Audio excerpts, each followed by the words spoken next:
स्वागत है आपका एक बार फिर मिड कैप वॉच में नजर डालते हैं बाजारों पे, जहां हमने थोड़ा सा दबाव ऊपर के लेवल पर आते हुए देखा है। इस वक्त अगर आपको बाजार की तस्वीर दिखाएं, 0.5% ऊपर सेंसेक्स निफ्टी और मिड कैप भी ऊपर थोड़ा प्रेशर आता है, लेकिन निचले स्तरों पे सपोर्ट भी काफी हद तक आता हुआ नजर आ रहा है। मिड कैप, स्मॉल कैप हो या फिर दिग्गज, मार्केट ब्रेथ पॉजिटिव बनी हुई है, तो संकेत यह है कि खरीदारी ज्यादा है बाजार में, बिकवाली का दबाव कम है।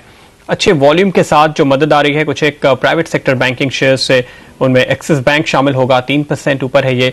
और इसके साथ साथ खरीदारी हमने आते हुए देखी है HDFC और HDFC बैंक, इन दोनों में ही काफी अच्छे वॉल्यूम के साथ, तो ये भी मदद करते हुए नजर आ रहे हैं। लेकिन एक और स्टॉक जिसपे हमारी नजर है मिड कैप स्पेस में, वो है SKF इंडिया। उम्मीद से काफी अच्छे नतीजे पेश किए हैं कंपनी ने। हमारे साथ कंपनी के MD शिशिर जोशीपुरा मौजूद हैं। इस पर और ज्यादा डिटेल्स देने के लिए मिस्टर जोशीपुरा, स्वागत है आपका। जो रिजल्ट्स आए हैं आपके काफी शानदार कहना चाहिए, 200% का जंप प्रॉफिट में, करीब 60% का जंप आपके टर्नओवर में। ये क्या लोअर बेस का इम्पैक्ट है या फिर अच्छी डिमांड आपको आगे नजर आ रही है?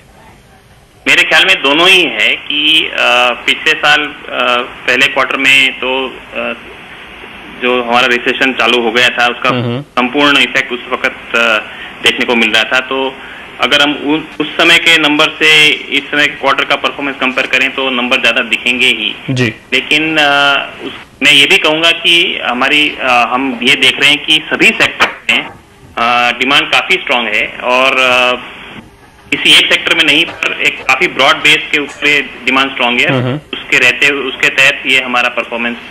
आप अगर एक हमें ब्रेकअप बताएं कि आपके जो दो सेगमेंट हम कह सकते हैं, इंडस्ट्रियल और साथ ही साथ ऑटोमोटिव, तो इनमें से कहां से इस वक्त कैसी डिमांड आ रही है और क्या उम्मीद करेंगे फिर इस पूरे साल के लिए 2010-11 की अगर आप बात करें?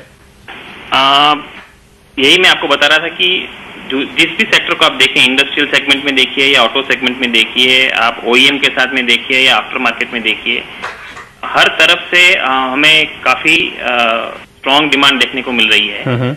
और ये जो जी एक नंबर अगर आप हमें बताएं जो आपने अपने इंटरनली बजट के लिए सेट किए होंगे या जो आपका अंदाजा हो। नहीं, मेरे पास कोई क्रिस्टल बॉल तो नहीं है कि मैं आपको कह सकूं कि क्या होगा, लेकिन ये जरूर कह सकता हूं ये जो हमारा परफॉर्मेंस है वो कुछ किसी विशेष कारण से नहीं है कि कोई एक विशेष कारण हो गया और उसके कारण ये ऐसा परफॉर्मेंस हो गया जी। ये हमारे यहाँ पे भी हमने काफी इनिशिएटिव्स शुरू किए थे जिसका परिणाम हमारी प्रॉफिट, बिल्कुल वो परिणाम दिख रहा है आपके। अगर ऑपरेटिंग मार्जिन देखिए तो 14% पे आ गई है।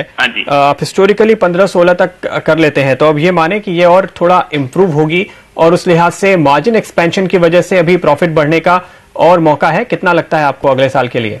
सर, नंबर बताना तो मेरे लिए शक्य संभव नहीं होगा। मैं इतना जरूर कहूंगा कि ये जो परफॉर्मेंस है ये हम आशा करते हैं कि मार्केट अगर इतना ही स्ट्रांग रहा जो अभी हमें दिख रहा है कि रहेगा, तो हमारा परफॉर्मेंस इसी तरह से आगे भी रहेगा। शुक्रिया मिस्टर जोशीपुरा आपका हमारे लिए वक्त निकालने के लिए। शिशिर जोशीपुरा यहाँ पे कहते हुए SKF इंडिया के कि वो मार्जिन और सुधरती हुई देख रहे हैं और साथ ही परफॉर्मेंस भी बेहतर बना रहेगा। तो मंदी के दौर से निकल आई है कंपनी, इसलिए ये काफी अच्छे परफॉर्मेंस देखने को मिल रहे हैं, ऐसा मानना है यहाँ पे कंपनी का।